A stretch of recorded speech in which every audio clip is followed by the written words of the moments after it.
Arrange the following compounds in increasing order of rate of aromatic electrophilic substitution reaction.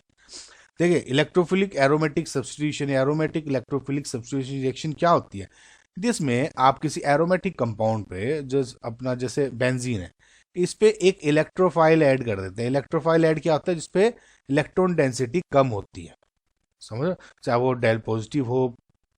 ये पूरा आपका positive charge हो, या जैसे लुईस एसिड्स हैं इस टाइप के कंपाउंड जिसमें इलेक्ट्रॉन डेफिशिएंसी होती है, वो जब आप रिएक्शन करते हो तो डायरेक्ट अपना इसमें जैसे आपको एक इजी समझाने के लिए जैसे इस पे एक एच जुड़ा हुआ है तो सिंपल क्या होता है, इस एच को निकालो और इस ई को फिट कर दो, ये आपकी इलेक्ट्रोफिलिक एरोमेटिक सब्स्टिट्यूशन रिएक्शन होगी। नाउ जैसे इसमें पूछा है increasing order of rate of electrophilic substitution, now जैसे आपको पता है इस तरह की रिएक्शंस में जब आपको ऑर्डर बताना होता है, रेट बताना होता है, उसमें क्या है, जब क्योंकि आपको हमें पता है पॉजिटिव चार्ज में ऐड कर रहा हूं तो इस रिंग पर या इस एरोमेटिक कंपाउंड पर किसी पे भी जितना ज्यादा इलेक्ट्रॉन डेंसिटी होगी, जितना ज्यादा इलेक्ट्रॉन डेंसिटी होगी रेट भी उतना ही ज्यादा होगा। क्यों? क्योंकि वो जितना ज्यादा नेगेटिव वो इतनी इजीली इस पॉजिटिव चार्ज को अपनी तरफ अट्रैक्ट करेगा, अपनी तरफ खींचेगा, and hence the rate of reaction will be higher. Okay, now अब इन कंपाउंड्स को जो दिए हुए हैं इनको अगर आप वन बाय वन देखते हैं और इसमें आपको ऑर्डर समझ में आएगा। तो सबसे पहले क्योंकि मैंने कहा बेंजीन रिंग ये हो गई आपकी इसमें, अब इस कार्बन पे देखिए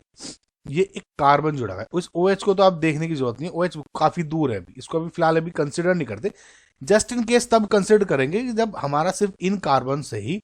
क्वेश्चन सोल्व ना हो रहा, समझ में आया। अब ए ऑप्शन में अगर आप देखो तो इसमें जो एक कार्बन है ये कार्बन सिर्फ और सिर्फ प्लस H इफेक्ट कर रहा है, हाइपर कंजुगेशन, थोड़ा बहुत प्लस I बोल दो, सो प्लस H हो गया,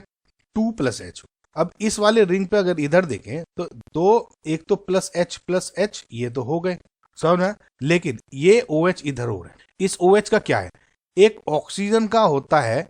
माइनस I इफेक्ट, लेकिन जो ये OH पे OH मतलब ऑक्सीजन है इस पे लोन पेयर्स भी होते हैं। नाउ लोन पेयर्स का हो जाएगा plus R effect, and we know in such case plus R का इफेक्ट हमेशा माइनस I इफेक्ट से ज्यादा होती है। तो ओवरऑल मैं इसको ये कह दूंगा कि इसमें ओवरऑल प्लस R इफेक्ट है, आपको रीजन समझ में आ गया होगा, है ना। तो ओवरऑल ये इसमें देखिए इसमें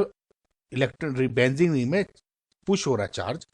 इसमें भी इनसे तो हो रहा है लेकिन इसमें एक्स्ट्रा ये भी आ गया प्लस R। अब अगर इसको देखते हो इस पे एक तो ये प्लस H हो गया, लेकिन इस पे ये डेल पॉजिटिव चार्ज की होने की वजह से ये इलेक्ट्रॉन अपनी तरफ खींचेगा, यानी माइनस R, समझ में आपको। नाउ अगेन इसमें देखो, इसमें जो लोन पेयर है इसकी वजह से, क्योंकि कॉन्जुगेशन में होना चाहिए गाइस, ये जरूर देखें, है ना, कॉन्जुगेशन में, इसमें भी कॉन्जुगेशन में थे, तो प्लस R हो गया, एंड अगेन माइनस I का इफेक्ट मैंने आपको बता ही दिया था कि प्लस R का माइनस I से ज्यादा होता है, इसलिए plus R overall plus R बोल देते हैं हम, ठीक है। और इसमें भी प्लस R हो गया। अब आपको समझ में आ गया होगा, गाइस देखिए इसमें 2 प्लस R है तो D तो सबसे ज्यादा होगा, इसमें 1 प्लस R है एंड 2 OH है, यानी ये B हो जाएगा। अब इसमें और इसमें देखिए, इसमें तो ओवरऑल इलेक्ट्रॉन खींच रहा है, इसमें कम से कम पुश तो कर रहा है, चाहे कुछ भी ना कर रहा हो, बहुत ही कम कर रहा हो, कम से कम पुश तो कर रहा है, खींच तो नहीं रहा है इसकी तरह, यानी A हो जाएगा, फिर C हो जाएगा। आई होप गाइज आपको ये समझ में आएगा इस तरह से जिसकी क्वेश्चंस को इनको कैसे सोल्व किया जाता है। सो इसमें आपका जो करेक्ट ऑर्डर हो क्या हो गया, इंक्रीजिंग ऑर्डर पूछा है, डिक्रीजिंग लिख दिया मैंने, इंक्रीजिंग क्या हो जाएगा, C देन A देन B एंड D, यानी option number 3 is your correct answer.